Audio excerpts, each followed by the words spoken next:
Sanibonani molweni ndinamkela kwezo TV ngesiXhosa. Usibongile ke ubuyela esikolweni namhlanje, ubhizi ke uyahamba utatakhe ke ubesazi uba yena uzohamba notatakhe, utatakhe ke uyazulisa kubhizi wenza ezinye izinto. Kanti yena udade uyazazi bewenze ii-arrangements nokwenzo for uba uSibongile aye esikolweni. uSibongile uthuswe kukuba ke eva imoto etsho phandle abesithi utatakhe ingathi yilift yakhe leyo. Xa kungena ukwenzo abesothuswa yinto yoba kutheni ezoba phaa namhlanje ngoba kaloku kuvulwa umgazini. Bekumele uba yena uya phaa kulaa nto yokulunjwa komgazini ngokusemthethweni. Kwenza uthe yena segqibe yonke into edibanise nomgazini.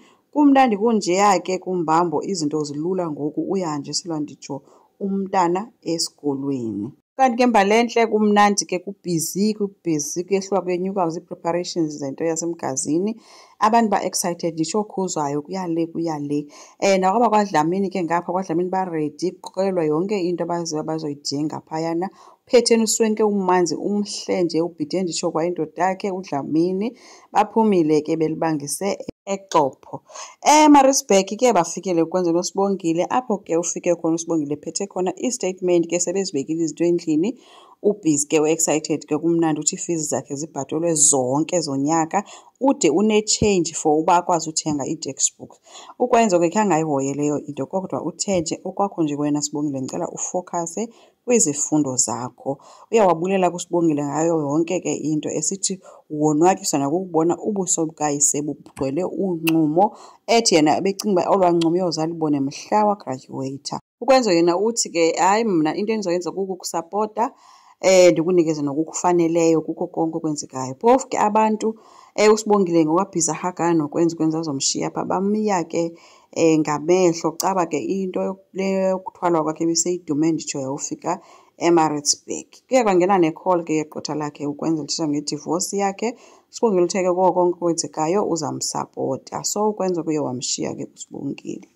Uvuliwe ke guys umgazini ngokusemthethweni, apho njengaye bekho khona noPhetheni noVusi ekhona nomkakhe. Uye wathi ke unjengaye ke ubamkela abantu kuzoba mnandi, and then wabesesitsho ke nento bakhona abafumene i-internship, omnye wabo nguSipho wakwaNtombela. UVusi ke uthe ke xa sekuhanjwa kuye wavela imbalentle ethi kumkakhe eyoba ke ukwenzo angabikho apha iWes, ngoba isizathu sokuvulwa kwale nto kwakukuba ukwenzo azoba lapha eXhopho uphungoku ulandelana nentombi. Ubonakele kuPhetheni eme noSamke bencokola kumnandi, nguye ke futhi ozophefoma namhlanje uSamke. Bethe basancokola kunjalo ke kwafika ukhuzwayo ezodwela ke guys iindaba zoba yena uyavuya ukubabona beme bobayi-2 bexolelene njengosisi. Bajongana ke oosisters bezothusa ke phofu bobayi-2. Uthi ke omnye ndiyayazi uba nixolelene, into babuza basixolelene ngantoni. Watsho ke ukhuzwayo uba hayibo uSamke uyayazi kaloku uba wena nguwo wabiza umakazi kaSibongile uba eze apha azomisa umtshato wakhe.